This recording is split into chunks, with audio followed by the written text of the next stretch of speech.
All right, and we're live.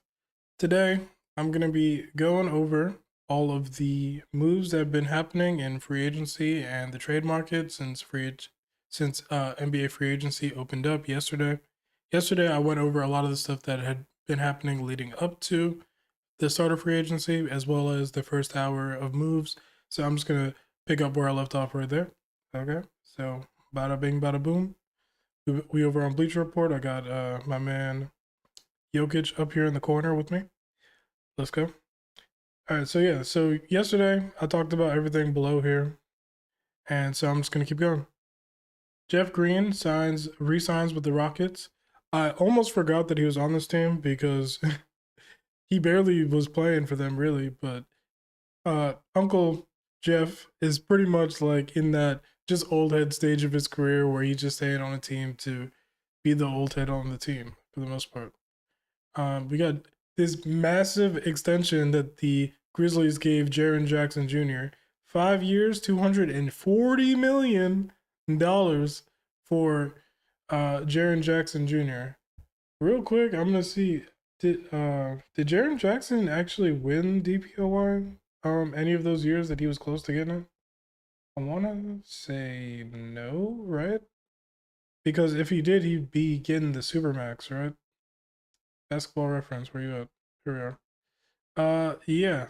I'm pretty sure he has not won the Defensive Player of the Year award. Oh no, okay, he did. He did in 2023.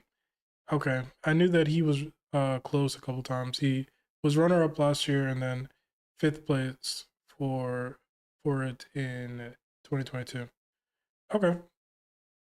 Oh, he wasn't runner up. This is a defensive second team. Okay, interesting. But yeah, he's all right. I gotta scroll back down. So yeah, they signed him for $240 freaking million, which is blowing my cap back. I can't lie. But they got their defensive anchor in place. Uh, damn, there's a lot of stuff. Okay, there we go. They got their defensive anchor in place, and now they can decide that they're just gonna have him and Ja and build around them two specifically. Now that they have what's my man's name? Homeboy that got traded to the Magic.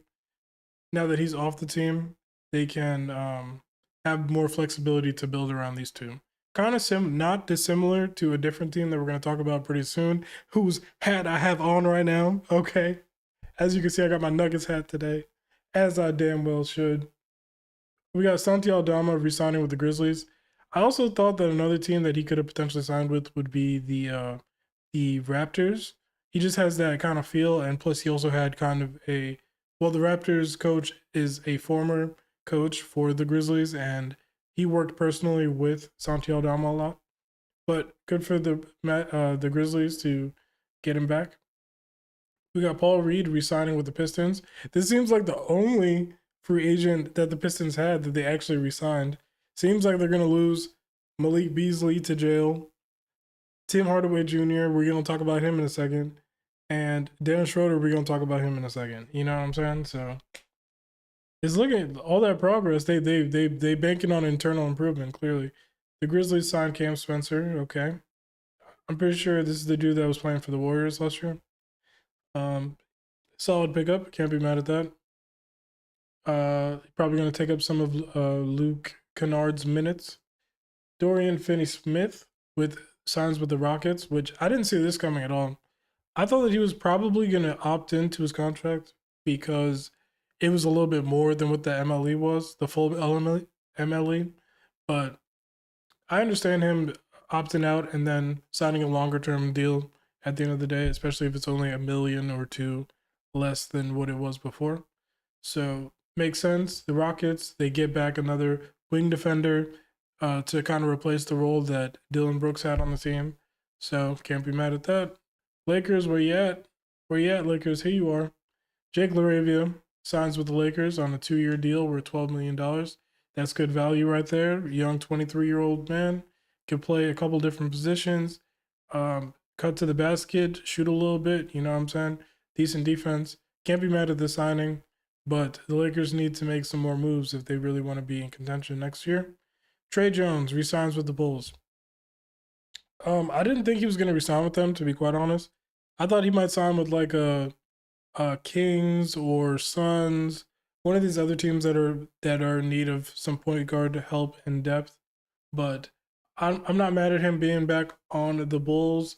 But my main question is, are y'all re-signing Giddy? Like, hello. And then also, um, Ayo DeSumo. What's going on with the full like guard rotation over there? But good for Trey Jones. He got another contract, 8 mil a year. Can't be mad at that if I'm him. D'Angelo Russell signs with the Mavericks. Okay. The Mavericks obviously needed some more point guard help. They'll probably also try to resign Dante Exum, but I initially thought that they was going to trade for somebody with a big name slash contract, whatever. But I can't be mad at them getting D'Angelo Russell on the cheap here. Him and AD are just meant to continuously play together forever, clearly.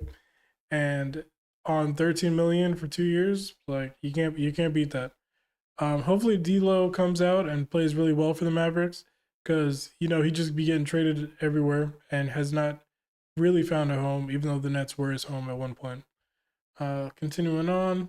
Okay, yeah, let's go. Yeah, baby. Michael Porter Jr. traded to the Nets. Nuggets get Cam Johnson. So the Denver Nuggets basically got Cam Johnson from the Nets for MPJ and a 2032 NBA draft pick. This young man is in middle school right now. Maybe. But that pick is very scary to me. But at the same time, you get somebody that can do all the things that MPJ can do for the most part, is more efficient, more what's the word? Consistent. That's the word I was looking for. My bad. And isn't quite as injury prone, even though he also deals with some injuries himself. He's going to go from being pretty much damn near the first or 1.5 option on the Nets to like fourth or fifth on this team. So it'll be good for him. He's going to get a lot of open shots and he's going to fit great next to Jokic and Jamal Murray. Ty Jerome signs with the Grizzlies. I was surprised by this one.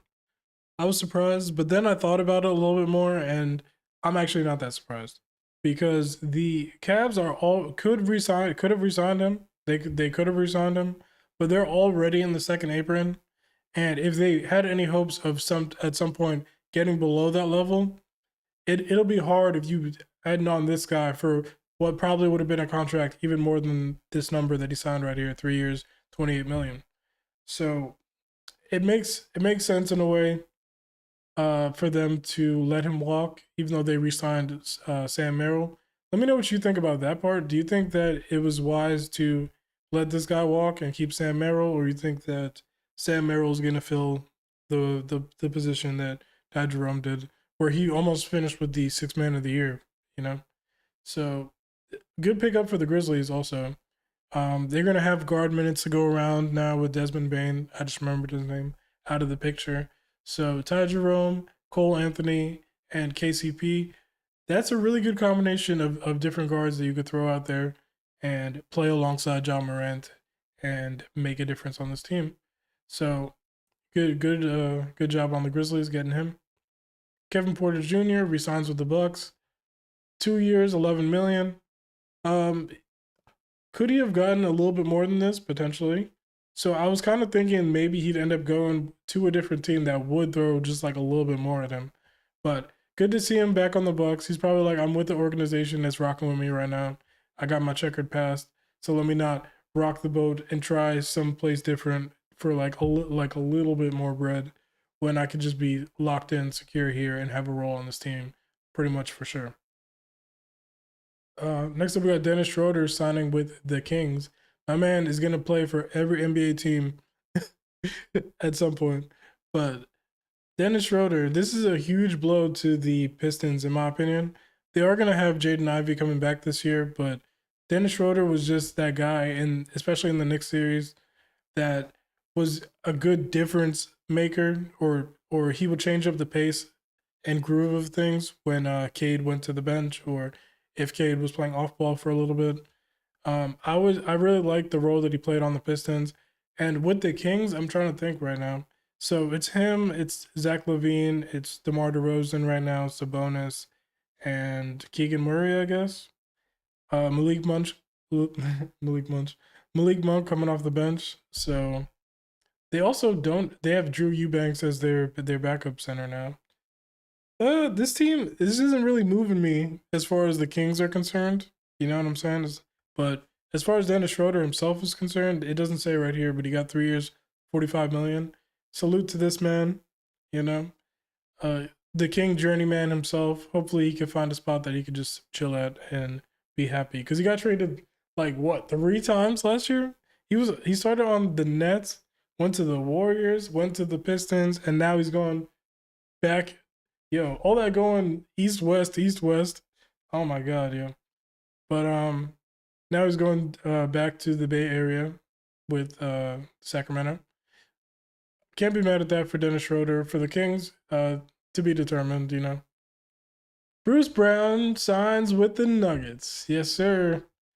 Bruce Brown's been kind of ass the last 2 years, but hopefully he could get some of that juice back from when they won the chip 2 years ago. And he went out, he got his bag, and now he back. You know, like you can't be mad at that. You can't be mad at that. And the Nuggets get a nice depth piece. He could come in and do his Bruce Brown things. And if it doesn't work out, he's just on a 1 year veteran minimum deal. So no harm, no foul. Play one of the young cats and call it a day. Kevon Looney signs with the Pelicans. Yeah. The Pelicans are literally just playing on random mode. Not to say that Kevin Looney's a bad fit next to Zion. He's not necessarily. I'm just trying to put all the pieces together to see what it is that the Pelicans are trying to accomplish this next upcoming year, really. But let's think about it for a second. They got DeJounte Murray coming back. They got Jordan Poole. They got Trey Murphy, Herb Jones, Zion, and Kevon Looney now. Let me know what your thoughts on what the starting lineup will be. Is Poole coming off the bench for Herb Jones starting? Is Herb Jones coming off the bench? I think Poole coming off the bench probably makes the most sense, right? Unless DeJounte Murray isn't ready to start the season. But the Pelicans low-key are intriguing me, even though I don't think that they're going to do anything in the West next year. They're intriguing me, okay? Let's see what they do with the bench. Luke Cornett signs with the Spurs. Yeah, you know, I kind of knew this one was coming. I actually predicted this in one of my shorts, the one for the Spurs, which somebody commented on that today. It was just like, yeah, well, one of these white guys we got that sent me up. But yeah, Luke Cornett, he's a great backup center, and he can also start next to Wemby if that's what they want to do, I guess. But he's going to be a great addition to the team. He just feels like a Spurs player also at the end of the day. He can protect the rim a little bit, is very efficient around the rim, and can pass a little bit better than people give him credit for. So alongside Wemby, alongside these fast running guards that they're going to have on the perimeter, I think he's a good fit. And something that most people don't know, unless you watch the Celtics like a lot, is that he was probably the big out of everybody that Jason Tatum had the most chemistry with in the pick and roll. The 2-man game between Tatum and Cornette was really, really good and fun to watch. Cornette is the kind of player that's just really good at making the game easier for the star players on the team. So on a team like the Spurs, he's going to come in and fill whatever it is the role that he needs to. And he's going to be a joy to the players in the locker room. So shout out to Luke Cornett getting his bag, 4 years, 41 million. The Celtics were never going to be able to give him that. So salute to him. Clint Capella signs with the Rockets. This one threw me for a loop, yo. I was not expecting this. I was expecting Capella to sign with the Lakers probably, or to re-sign with the Hawks maybe. But after they did the Porzingis thing, I definitely knew that wasn't happening. Yeah, man. The Rockets, they just greedy when it comes to the big men. Clearly, they want to just have two double big lineups the whole season. That or Clint Capella is just there to add more versatility to the team. If somebody gets hurt, you know what I'm saying, he can come in and fill a role pretty damn easily. And then also he makes a good pick and roll option to go with some of these. Well, the Amin Thompsons, the Fred Van. Oh my God, his name always messes me up. The Fred VanVleets of the world. and the Reed Shepherds, especially him and Reed Shepard off the bench. That should be a good tandem. He could crash to the glass, and Reed could go out for the little pull ups. You know what I'm saying? So that'll be cool. Luke Cornett. No, oh my bad. Karis LeVert signs with the Pistons. Okay, so this is the one thing where I'm like, all right, Pistons, y'all finally was doing something to replace all of these guys that you're gonna potentially be losing. Excuse me. And Karis LeVert is like a very solid guard wing. He's not very efficient, but he's gonna add a little bit of ball handling and a little bit of scoring off the dribble in the mid range. You know what I'm saying? Which is kind of what they was getting a little bit from Schroeder, a little bit from Tim Hardaway Jr.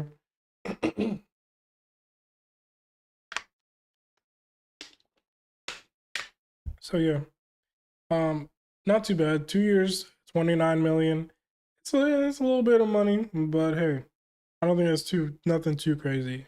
It's about market value for what's been going on this offseason, which we could have a greater discussion about, the second apron, the CBA, what it means for the future of things like NBA free agency. I wanted to start a series on this channel breaking down like the different things that have to do with the CBA as far as like the salary tiers, um, as far as like bird rights and all that stuff. But I just didn't have time before the free agency started, and I feel like that's when that would be the most interesting to people. So maybe I'll try again around the trade deadline, or maybe I'll just make the videos and then release them whenever. But yeah, so anyway, Brook Lopez signs with the Clippers. See now, Brook Lopez, I thought he was definitely going to the Lakers, but seeing him with the Clippers, it definitely made me scratch my chin for a second and be like, you know, him backing up Zubats. Zubats had an amazing year last year. Drew Eubanks was not really anything too crazy, which is why he just got waived by them and is going to be on a different team. But having Brook Lopez as your backup center, very, very good. Having him as your starting center, he's a little bit over the hill now, but backing up another very quality big man, he's coming in. He's gonna defend the rim and shoot jumpers from the outside. He doesn't really get in the post that much anymore, but you know, he can just come in and give a bit of a change of pace for what Zubats gives them. So that's a good addition for the Clippers at just around $9 million a year. I keep going down. All right, Luka Garza signs with the Celtics for 2 years at 5.5 million. Luka Garza is okay. You know what I'm saying? I hope he's not I hope he's not starting on this team. You know what I'm saying? But I don't know what to say about the Celtics right now. I'm gonna have to gather my thoughts and make like an actual video talking about my feelings on the Boston Celtics going into next year. But where things stand right now, okay, let's see what he does. Clearly a gap here. Let's see what he does. And next up we got Nickeil Alexander-Walker signs with the Hawks. Really, it's a sign and trade. Nickeil Alexander-Walker has signed 4 years, $62 million with the Atlanta Hawks. So that's a pretty good deal for him. Well, I'm not gonna say it's a pretty good deal for him. What I'm gonna say is it's looking at the market value for everything that's been here so far. Honestly, it's probably a little bit above market value for him. But I would say that this was a normal contract if it was like 2 years ago. So the funny thing about this CBA stuff is that with this new version of it, it kind of is squishing out that middle class with the medium sized contracts. It's like everything is like mid level exception and below, and then there's the max players and the super max players, and it's making it where it's going to be rarer and rarer for players to get contracts like this, contracts like what Nas Reed got. You know what I'm saying? It's going to have to be their own team that gives it to them, whether that's them re-signing that player at above market value, or if it's like this where a team just happens to have like a big trade exception or some players that they may want to send back the other way. and they match the salary by doing this. But teams aren't incentivized to send their own players back in a sign and trade because at the end of the day, um, the other team isn't re-signing this player, so you don't have to give them the same amount of value you would if it was just like a regular trade at the end of the day. So as far as Nikhil Alexander Walker and the Hawks goes, he's a great pickup for them. You know, was super solid on the Timberwolves, and he just gives them another rangy wing to play alongside Trey Young, along with Dyson Daniels, Jalen Johnson, Zachariah Ricochet. You know, they got a lot of the 6'6" to 6'8" to 6'10" really wing types that the Celtics have really popularized over the last few years. You know what I'm saying? And I'm honestly looking forward to what the Hawks are going to do next year, especially because they got my boy Porzingis now. Tyus Jones signs with the Magic, and Tyus Jones, kind of like his brother, I thought was going to sign with one of these really point guard needy teams. It's like the Magic do need a backup point guard, but um they also have guards that they are going to be playing in the starting lineup already. So I thought Tyus Jones would try and find a spot where he could potentially start.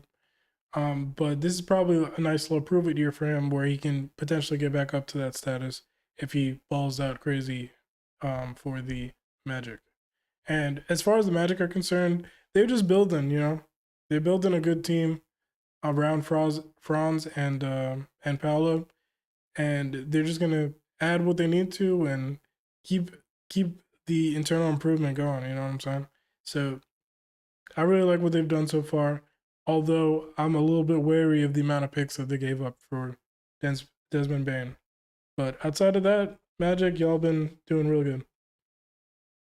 All right, the Suns signed Nigel Hayes Davis, who I'm pretty sure was in the EuroLeague. EuroLeague Finals Most Valuable Player. Okay. I'm gonna have to do a little bit of research on him, but he's 30 years old. And he already played in the NBA. Last NBA contract was in 2018, and has played overseas ever since. I'm not familiar with this guy, but I'm gonna do a little research on him. If he is a good pickup for the Suns, that's pretty interesting. Continuing on, Luke Kennard also signs with the Hawks. You see, like I'm saying, they're just getting more pieces to just put out there so they can have different versatility, and they got a nice team with some good shooters now, inside and out. So it's gonna be an interesting team to watch next year, no question. And also it's a 1 year deal, so you can't ever really be mad at a 1 year deal as long as you are staying where you want to be financially overall for that year. Like whatever. 11 million for Luke Kennard. That's pretty good. Mason Plumlee signs with the Hornets. I feel like he was just always playing for them. That's what I'll say about that. Torian Prince resigns with the Bucks. Okay, Torian Prince. Some wing depth. Jordan Clarkson signs with the Knicks. Jordan Clarkson just felt like that kind of player that they was always going to be in the trade rumors every year, year after year, every trade deadline. Teams are like, oh, are they going to trade for Jordan Clarkson? And he just always felt like he was just going to be on the Jazz until the end of time. You know what I'm saying? At this point, even though he was already on the Lakers and such prior to this, he's been with the Jazz for so long that it's kind of crazy to see him somewhere else at this point. But I think him being on the Knicks coming in, uh, just giving them some quick instant offense, I think that'll be pretty cool. And okay, is it a 1 year deal? Intends to sign a deal. Oh, he hasn't signed it yet. He's still. I think it's gonna be for the vet minimum though. Uh, he has to clear waivers first. Trendon Watford signs with the Sixers, and that makes sense if they're not bringing back. What's my man's name? Gershon Yabusele. And Trendon Watford is pretty underrated. He can score pretty well on the inside to the mid range, and has some passing chops as well. He's like a combo forward kind of in a way, but yeah, it'll be interesting to see what he does on the Sixers next year. They kind of still need another power forward, probably. Gary Trent Jr. resigns with the Bucks. This is a guy that I wasn't sure if he was going to stay with the Bucks or if he was gonna see who the highest bidder was in free agency. I kind of thought, similar to Kevin Porter Jr., he was going to lean that way, but clearly he's found a place that he likes here with the Bucks and is going to be there for at least the next year. You know, he's on a 2-year deal. I don't know if there's an option on the second year. Gershon Yabusele or Yabusele signs with the Knicks. Celtics legend Gershon Yabusele. So yeah, signed a 2-year deal, $12 million contract. Can't be mad at that if you're the Knicks at all because he played some great minutes for the Sixers last year. Even though he really should have only played some of those minutes because most of the team was hurt. He definitely had a bigger role than he probably would have if the team was healthy last year.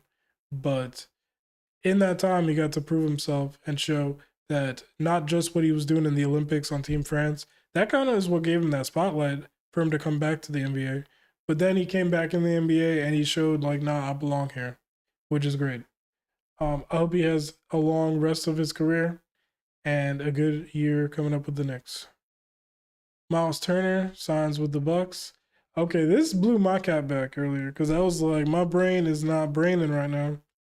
Are they doing a signing trade for Kuzma? Like, I was like, did the Pacers really want Kuzma? And then boom, you know, I'm sure what's next on here. No, not it's not what's next. But I'm gonna just spoil it, I guess, if you don't know about this. The what is it? Oh, okay. The Bucks basically waived and stretched Damian Lillard. And when you waive and stretch a player, the whatever's remaining on their total of their contract, which for him is like 100, I don't even know how much he had on his contract. Over 150 probably, maybe less, but over $100 million for sure. And basically, you have to still pay that player that amount of money, but it's just stretched over more years. Typically, teams only do this if it's like a person making like the taxpayer mid level exception or something, where it's like $5 million that you're stretching out across 5 years or however many years, or if they have maybe up to like 15 million or something like that. It pretty much never happens where it's a big contract unless it's because usually they'll just work out a buyout if at the end of the day. But when it comes to waiving and stretching, a big ass contract like Damian Lillard's,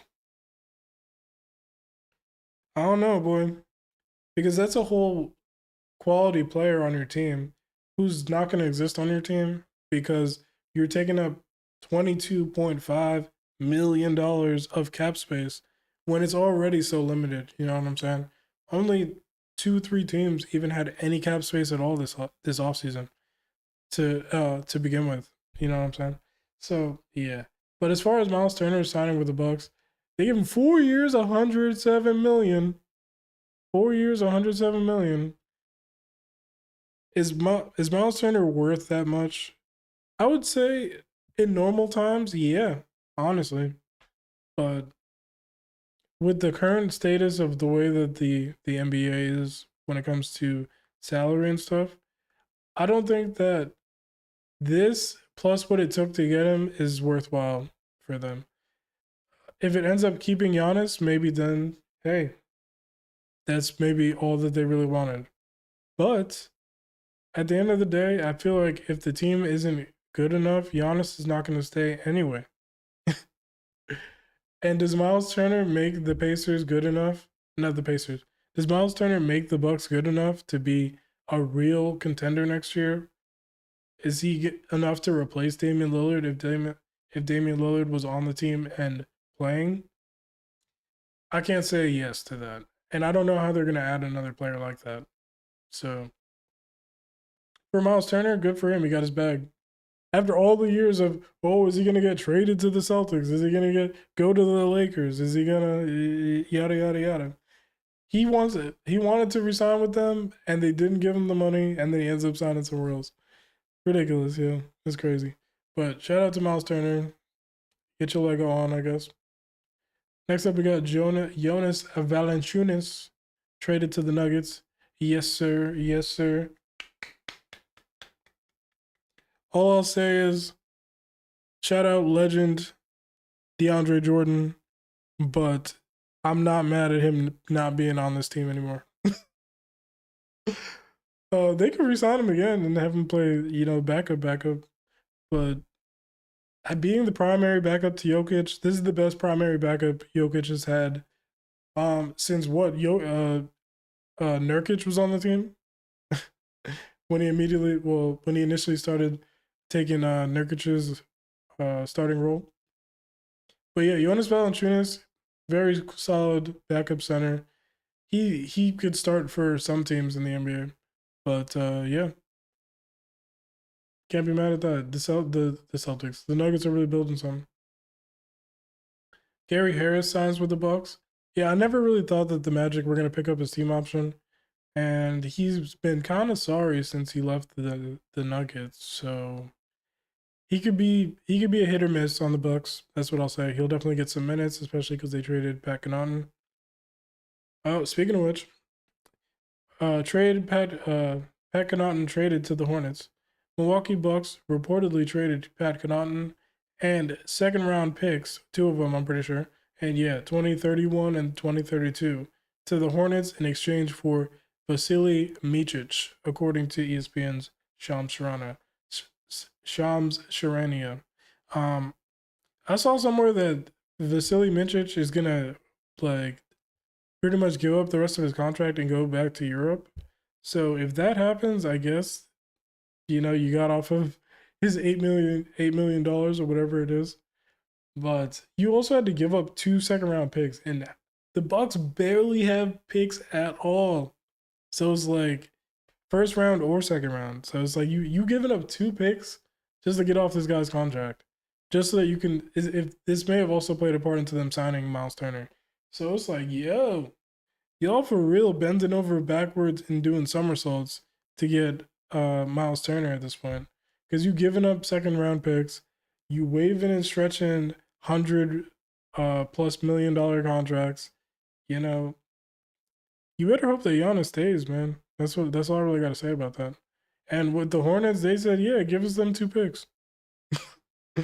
Basically, simple and clean like that. Jericho Sims resigns with the Bucks. Shout out Jericho Sims. Glad he got another contract. That's pretty much it. Sandro M. I'm not gonna try and say his last name. That one video that I did for the one short that I did talking about free agents for the Celtics, I had this guy on there, and I did about 4 takes trying to say his last name. It was out of here. It was. So yeah. Sandro M signs with the Raptors. With a last name like this, it's not surprising at all. The Raptors and the Spurs are the two teams that really love getting guys from this region of the world. So speaking of which, Jakob Pertl signs an extension with the Raptors. I wasn't expecting this one. Yeah, 4 years, 104 million. So about 26 or so million a year. That's a good chunk for freaking Jakob Pertl. I mean, he does well and he does what his role is, but is he worth the same money as Miles Turner? I'm not sure. So I'm not sure on that one. But that happened. Clearly, the Raptors really like him. Josh Minot signs with the Celtics. I don't know too much about this guy, so if you're a Timberwolves fan, let me know what's good, what's bad with Josh Minot. We'll see. Tim Hardaway Jr. signs with the Nuggets. Like, okay, so yeah, Pistons, where you at? Where you at, Pistons? Because I can't be mad at this. You know what I'm saying? Just another player that could come off the bench and affect the game. Tim Hardaway Jr. is one of them more streaky type of scorers, but he can also get on them hot streaks that can give you a nice run going in the playoffs. That's pretty much what he was doing a few times during the Knicks series again with the Pistons and the Knicks in the first round. So great 1 year contract at that. You can't be too mad at it. He gets to get a quick buck. I don't. It doesn't say the terms here though, but I'm gonna assume it's probably the mid-level exception that the Nuggets opened up by trading MPJ. So yeah, pretty cool. I can't be mad at that at all. And last but not least, unless let me refresh this actually, there might be more. There's one more. Drew Eubanks signs with the Kings. Like I said, the Clippers waived him so that they could have some more space, I guess, and or also because they got Brook Lopez, and the Kings signed him immediately. So the Kings immediately replaced Jonas Valanciunas with Drew Eubanks, another solid big man. So not too bad, not too bad. Okay, Larry Nance Jr. signs with the Cavs. And yeah, now he's following in his father's footsteps. The original Larry Nance was very, very good on the Cavs and is a Cavs legend, I'm pretty sure. So makes sense at the end of the day. I'm pretty sure he's signing for the vet minimum. And I'm not gonna lie, there's a lot of players that I'm surprised are signing for vet minimums that I'm like, I feel like y'all could have gotten like a little bit between the vet minimum and the biannual or the taxpayer MLE, which is like around five. Both are about $5 million. Oh, we got another one rolling. Oh, okay now. You see, I was talking a lot. The Duncan Robinson has agreed to a 3 year, $48 million deal with the Pistons. That's a good deal, and he's gonna be a great pressure release for Cade Cunningham. He could come in and do the role that I guess Malik Beasley was doing, not completely, but it's kind of a mix of him and Hardaway. Even though he's not going to be shooting off the dribble as much as either of those guys, he is going to be able to come in and take those corner shots and probably hit them more efficiently than either of those two guys. So can't be too mad at that.